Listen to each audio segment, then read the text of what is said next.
श्री स्वामी समर्थ महाराजांना माझा नमस्कार असो. श्री साईबाबांना माझा नमस्कार असो. श्री संत गजानन महाराजांना माझा नमस्कार असो.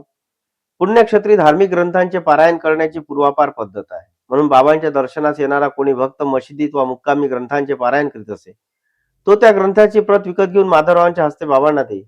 श्री बाबा तो ग्रंथ वरचेवर बघून परत देत. बाबांच्या हस्तस्पर्शाने पावन झालेल्या त्या ग्रंथाच्या नित्यपठणाने व पारायणाने आपले कल्याण होईल अशी त्या भक्ताची श्रद्धा असे. कधी कधी श्रीबाबा ग्रंथाची प्रत भक्ताला परत न देता माधवरावांना संग्रही ठेवण्यास सांगा. अर्थात कोणी कोणता ग्रंथ वाचायला पाहिजे हे श्री बाबा स्वतः ठरवीत. काका महाराजांनी नित्यनेमाने एकनाथी भागवत वाचित असत. त्यात खंड पडू नये म्हणून ते कुठेही गेले तरी तो ग्रंथ बरोबर नेत. एके दिवशी ते शिर्डीत आले असता माधवराव त्यांना भेटायला गेले. त्यांनी तो ग्रंथ पाहिला व म्हणाले, काका, हा ग्रंथ मी घरी नेऊ का? वरचेवर बघून परत आणून देतो. काकांच्या अनुमतीने त्यांनी तो ग्रंथ घेतला. मग ते मशिदीत आले. तेव्हा बाबा माधवरावांना म्हणाले, श्याम्या, हे पुस्तक कसले आहे? माधवराव उत्तरले, काकांकडून नाथ भागवत आणले आहे. बाबा म्हणाले, हा ग्रंथ संग्रही ठेव, पुढे आपल्याला उपयोगी पडेल. माधवराव पुन्हा काकांकडे गेले. त्यांनी बाबांची अनुज्ञा सांगितली आणि तो ग्रंथ आपल्या संग्रही ठेवला. काही दिवसांनी काका महाजनी पुन्हा शिर्डीस आले. त्यांच्याकडे नाथ भागवताची दुसरी प्रत होती. ती त्यांनी बाबांच्या पुढे ठेवली. ती त्यांनी वरचेवर बघून काकांना प्रसाद म्हणून परत दिली व म्हणाले, हा ग्रंथ आपल्या कामी येणार आहे, कोणालाही देऊ नकोस. ते ऐकून काकांच्या डोळ्यात पाणी आले. त्यांनी भागवताची प्रत मस्तकी लावली आणि बिराडी परतले. एके दिवशी जोगांच्या नावे पार्सल आले. त्यात लोकमान्य टिळकांनी लिहिलेल्या गीता रहस्याची प्रत होती. त्यांनी पोस्टात जाऊन ते पार्सल घेतले आणि मशिदीत आले. बाबांनी विचारले, जोग, हे काय आहे? तेव्हा त्यांनी तिथेच पार्सल फोडले व गीता रहस्य बाबांच्या हाती दिला. त्यांनी तो वरचेवर पाहिला. त्यावर 1 रुपया ठेवून तो ग्रंथ जोगांना परत दिला व म्हणाले, याचे मनपूर्वक वाचन करा, तुमचे कल्याण होईल. ते ऐकून जोगांना खूप आनंद झाला. त्यांनी तो ग्रंथ आपल्या मस्तकी लावला. एक रामदासी बुवा बाबांच्या दर्शनासाठी शिर्डीस आला होता. तो मशिदीत बसून विष्णू सहस्त्रनाम व अध्यात्म रामायणाचे वाचन करीत असे. एके दिवशी बाबांच्या मनात माधवरावांनाही काही नियम लावून द्यावा असा विचार आला. त्यांनी रामदासी बुवाला बोलावले व म्हणाले, माझ्या पोटात खूप कळा मारतायत. आतडेच तुटून जाते की काय असे वाटते. तू माझ्यासाठी सोनामुखी घेऊन ये. तिची भुकटी खाल्ल्याशिवाय मला बरे वाटणार नाही. बाबांच्या आज्ञेनुसार रामदासी बुवा बाजारात गेला. त्याची पाठ वळताच बाबांनी त्याच्या पोथ्यांमधील विष्णू सहस्रनाम घेतले व माधवरावांना जवळ बोलावून म्हणाले, श्याम्या, ही पोथी फार चांगली आहे, कल्याणकारी आहे. एकदा माझा जीव घाबराघुबरा झाला होता, खूप त्रास होत होता, मी काही जिवंत राहत नाही असेच मला वाटत होते. त्यावेळी मला या पोथीचा खूप उपयोग झाला. हिच्यामुळेच मी वाचलो. आता तूही या पोथीचे नित्य वाचन कर. माधवराव म्हणाले, बाबा, तुम्ही मला ही पोथी देता हे खरे, पण रामदासी बुवा फार कडक आणि तापट आहेत. त्याची पोथी माझ्याजवळ आहे हे कळताच तो संतापेल. त्याच्या गैरहजेरीत मीच त्याच्या पोथ्यांमध्ये ढवळाढवळ केली अशी बोंबाबोंब करेल. त्यात ही संस्कृत पोथी आहे, तिच्यातील जोडाक्षरे मला नीट वाचता येणार नाही. बाबा म्हणाले, श्याम्या, शंका घेऊ नकोस, जे सांगितले आहे ते मुकाट्याने कर. माधवराव निरुत्तर झाले. त्यांनी ती पोथी मस्तकी लावून आपल्या खिशात ठेवली. रामदासी बुवा परत आल्यावर अण्णा चिंचणीकरांनी त्याला घडलेला प्रकार सांगितला. आपली पोथी माधवरावांकडे आहे हे कळताच तो संतापला. बाबांना सोनमुखी देण्याचे विसरला.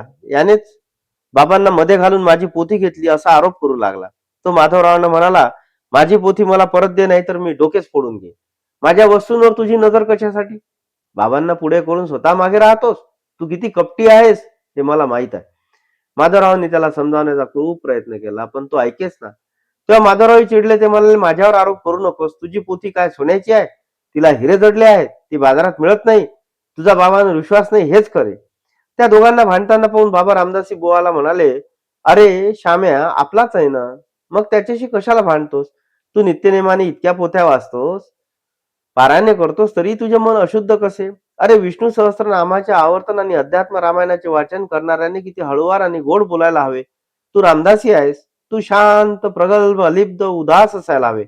तू एका पोथीसाठी भांडतो आहेस, हे काही बरोबर नाही. जा, तुझ्या जागेवर जाऊन बैस. बाजारात पोथ्या मिळतात, पण माणूस मिळत नाही हे लक्षात ठेव. ती पोथी तुला तोंडपाठ आहे. श्याम्याने तिचे वाचन करावे असे मला वाटले म्हणून मीच त्याला ती दिली. यात त्याची काहीही चूक नाही. ते ऐकून रामदासी बुवा वरमला. बाबांनी पोथी देऊन आपल्यावर अनुग्रहच केला आहे या श्रद्धेने माधवरावांनी विष्णू सहस्रनाम म्हणण्यास सुरुवात केली. जी जोडाक्षरे त्यांना येत नव्हती ती त्यांना नीट समजून घेतली. कालांतराने ती पोथी त्यांना मुखोद्गत झाली. दादासाहेब खापर्डे आपल्या कुटुंबासह बरेच दिवस शिर्डीत येऊन राहिले होते. ते विद्वान होते, उच्च विद्याभूषित होते. त्यांचे वक्तृत्व दांडगे होते. त्यांनी अनेक सभा गाजवल्या होत्या. पण बाबांसमोर ते नेहमी विनम्र असत. त्यांच्यासमोर काही बोलत नसत. बाबांची थोरवी ते जाणून होते. इतर भक्त मंडळी बाबांशी थट्टा मस्करी करीत, पण खापर्डे, बुट्टी आणि नुलकर हे तीनच भक्त असे होते की ते नेहमी मर्यादेत असत. बाबांनी त्यांना काही आज्ञा केली तर तिचे तात्काळ पालन करीत. दादासाहेबांच्या पत्नीचीही श्री बाबांवर प्रगाढ निष्ठा होती. शिर्डीत मुक्कामी असताना त्या नित्य नैवेद्य आणीत. बाबांचे भोजन झाल्यावरच त्या भोजन करीत. एकदा त्यांना नैवेद्य आणता श्री बाबा सरळ पानावरच जाऊन बसले. त्यांनी आणलेले वरण, भात, भाजी, पोळी, खीर, चटणी, कोशिंबीर आदी सर्व पदार्थ बाबांनी आनंदाने खाल्ले व तृप्तीचा ढेकर दिला. ते म्हणाले, बाबा, एक विचारू का? काही भक्त मंडळी तुमच्यासाठी रोज नैवेद्य आणतात. त्यापैकी कित्येक ताटे तशीच पडून राहतात. एखाद्याने कौतुकाने चांदीचे ताट आणले तरी तुम्ही ते स्वीकारित नाही. पण दादासाहेबांच्या पत्नीने आणलेला नैवेद्य मात्र प्रेमाने लगेच ग्रहण करतात. तुमच्या मनात ही विषमता का? हिचेच अन्न तुम्हाला का आवडते? आम्ही तुमचे मनोगत जाणू शकत नाही, म्हणून कृपा करून तुम्हीच याचा उलगडा करा. बाबा म्हणाले, श्याम्या, या अन्नाची गोडी का सांगू? ही बाई एका जन्मात एका वाण्याची गाय होती. ती भरपूर दूध द्यायची. मग तिने अनुक्रमे माळी, क्षत्रिय, वैश्य व ब्राह्मण कुळात जन्म घेतले. ती बऱ्याच कालावधीनंतर दृष्टीस पडली, म्हणून मी तिने आणलेला नैवेद्य प्रेमाने आधी खातो. दादासाहेबांच्या पत्नीचा पूर्वजन्म इतिहास जाणून माधवरावांना मोठे नवल वाटले. विशिष्ट संबंध असल्याशिवाय कोणीही बाबांपाशी येत नाही याची त्यांना खूप खून पटली. भोजन झाल्यावर बाबा आपल्या गादीवर येऊन बसले. दादासाहेबांची पत्नी त्यांचा पाय चेपू लागली. मग बाबाही तिचे हात हळूवार दाबू लागले. तेव्हा देवच आपल्या भक्ताची सेवा करीत होता. ते पाहून माधवराव कौतुकाने म्हणाले, देवा, हे दृश्य पाहण्याची मजाच वेगळी. तुम्ही दोघांचा एकमेकांबद्दलचा भाव पाहून मी सद्गतीत झालोय. त्यानंतर श्री बाबांनी दादासाहेबांच्या पत्नीला राजाराम या मंत्राचा उपदेश दिला. ते म्हणाले, मुली, राम नाम अतिशय पवित्र आहे. ते तू नित्य घे.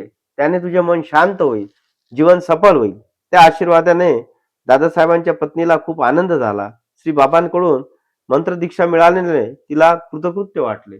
श्री साईबाबांना माझा नमस्कार असो.